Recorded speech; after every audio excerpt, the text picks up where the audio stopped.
C'était une décision très attendue et elle a été prononcée mercredi 24 mai 2023. Dans une salle d'audience du tribunal de Genève en Suisse, Tariq Ramadan a été acquitté alors qu'il était accusé de viol et de contrainte sexuelle. Lorsqu'il a entendu le verdict, l'islamologue a souri, selon nos confrères de BFM TV, et a immédiatement serré dans ses bras l'une de ses filles présentes à ses côtés pour le soutenir. Le tribunal genevois a estimé qu'il n'y avait pas assez de preuves à son encontre. Comme il a été acquitté, il recevra également 151 000 francs suisses, environ 154 400 €, d'indemnité de l'État de Genève. Quelques jours plus tôt, le procureur avait requis 3 ans de prison, dont la moitié ferme contre lui.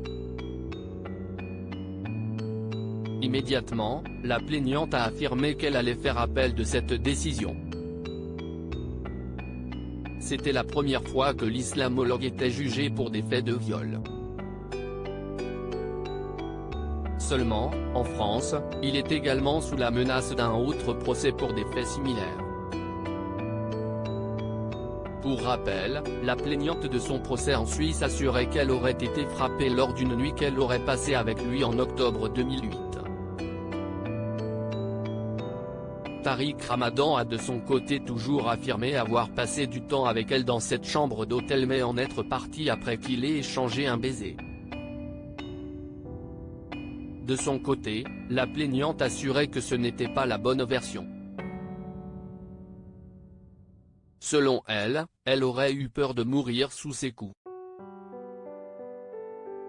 Les avocats de Tariq Ramadan ont mis en avant l'absence de preuves scientifiques et elle avait finalement porté plainte 10 ans après les faits présumés lorsqu'elle avait vu qu'il était accusé de faits similaires.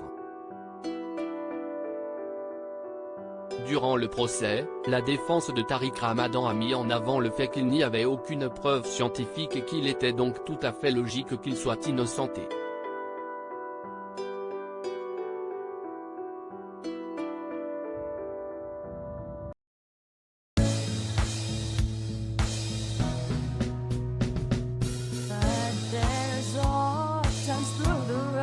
I think you can let me know. Sit down, sit back, let me help